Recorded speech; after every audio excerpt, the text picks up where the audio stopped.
ফের উত্তপ্ত ভাটপাড়া, দফায় দফায় সংঘর্ষ। ব্যারাকপুরের প্রাক্তন সাংসদ অর্জুন সিংয়ের জগদ্দল মেঘনা মোড় এলাকার বাড়িতে দুষ্কৃতীরা হামলা চালালো। ইট বৃষ্টি থেকে শুরু করে চলল গুলি এবং বোমা। এলাকায় বিশাল পুলিশ বাহিনী। সংঘর্ষ থামাতে গিয়ে গুরুতর আহত হন র্যাব এবং পুলিশ কর্মীরা।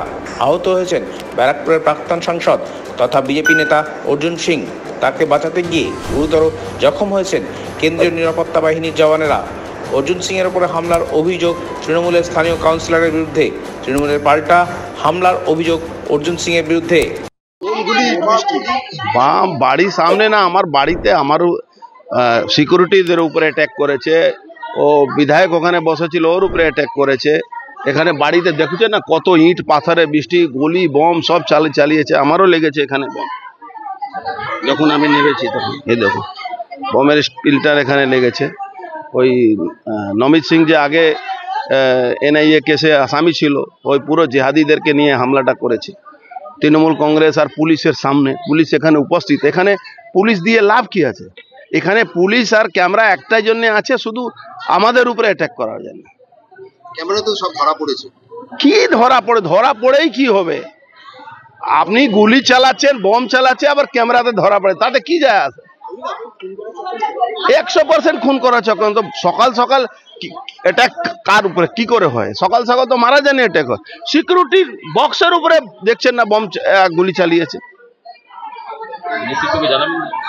নেতৃত্বকে জানিয়ে কি হবে? লড়াই আমাদের লড়তে হবে, মানুষকে নিয়ে আমাদের লড়াই লড়তে হবে। অমিত শাহজিকে জানাবো কি করতে হবে। কেন হলো আর বারবার অভিষেকের আঙ্গুল আপনার দিকে কেন? দেখুন, বিজেপির আঙুল হচ্ছে তৃণমূল কংগ্রেসের বিরুদ্ধে, আর অর্জুনের আঙুল হচ্ছে সোমনাথ শ্যামের বিরুদ্ধে এবং যে অঞ্চলে তার যে লোক আছে তার বিরুদ্ধে। আমি যতদূর জানি যে 18 নম্বর গলি, ঠিক মজদুর ভবন, অর্জুনের বাসবাস, যেটা মজদুরদের পয়সায় তৈরি হয়েছে এবং এখন তিনি সেটাকে নিজের বাসবাস বানিয়েছে, সেই মজদুর ভবনের সামনে 18 নম্বর গলি, যেখানে মাইনরিটিরা বেশি বাস করে। সেই মাইনরিটিরা যে বাড়িগুলোতে বাস করে, সেই বাড়িগুলো অর্জুন এবং তার আত্মীয়দের নামে আছে। 2019 থেকেই প্রকান্তভাবে অর্জুন ওই ঘরগুলো খালি করাতে চেষ্টা করছে। আপনারা যদি ওই গলির মধ্যে যান, আপনারা দেখতে পাবেন অনেক ঘর আর্ধেক ভাঙা অবস্থায় 2019 থেকে পড়ে আছে। কয়েকদিন আগে সঞ্জয়, প্রমোদ এবং অনেকেই এই ঘরগুলো খালি করতে যেয়ে সেখানে পাবলিকের তাড়া খেয়ে পড়ে তারা হাত এবং পা ভেঙেছে। এরপরেও দেখা যাচ্ছে যে কয়েকদিন থেকেই অর্জুন চেষ্টা করছিল। আজ সকাল থেকে সেই 18 নম্বর গলি, সেই ঘর খালি করার উদ্দেশ্যে বিভিন্ন মজদুর ভবনে যারা ক্রিমিনাল বাস করে তাদের দিয়ে একটা হামলা চালানোর চেষ্টা করেছে। এবং যেহেতু সুনিতা সিং এবং নমিত সিং তাদের মাথার উপরে আছে এবং ওইখানকার কাউন্সিলর, তিনি তাদের সাহায্য করেন, সেই জন্য নমিত সিংকেও এবং তার মাকে অখস্ত গালাগালি করা, তাদের বাড়ির দিকে উদ্দেশ্য করে ইট পাটকেল ছোড়া।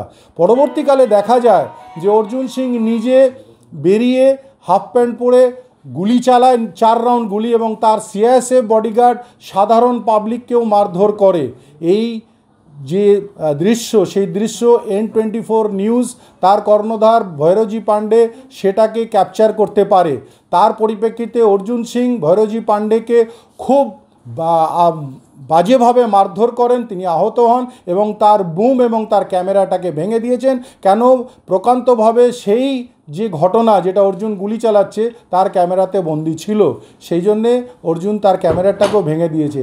এই পরিস্থিতিতে অর্জুন যেহেতু নিজে হাতে গুলি চালিয়েছে, এখন সে চেষ্টা করছে যে যেভাবে হোক এই ঘটনাটাকে তৃণমূলের দিকে তীরটাকে নিয়ে যেভাবে 2019-এ এনআইএকে দিয়ে নমিত সিংকে ফাঁসিয়েছিল, 28 নম্বর ওয়ার্ডে সঞ্জয় মিস্ত্রি এবং অনেক মহিলাকে দিয়ে 14 জনকে ফাঁসিয়েছিল সিবিআই কেসে, আবার তিনি বিজেপিকে সামনে এনে, যেহেতু তার পায়ের তলার থেকে মাটি চলে গেছে, এনআইএ, সিবিআই, ইডিকে এই অঞ্চলে ঢোকাতে চাইছে। তাই তার তীর হচ্ছে তৃণমূল কংগ্রেসের দিকে। কিন্তু এই ঝগড়া কোনো তৃণমূল কংগ্রেসের ঝগড়া নয়, সম্পূর্ণ তার ব্যক্তিগত বাড়ি খালি করানোর ঝগড়া, দখলদারির ঝগড়া। সেটা নিয়ে তৃণমূল কংগ্রেসকে শুধুমাত্র মিথ্যে দোষারোপণ করছে।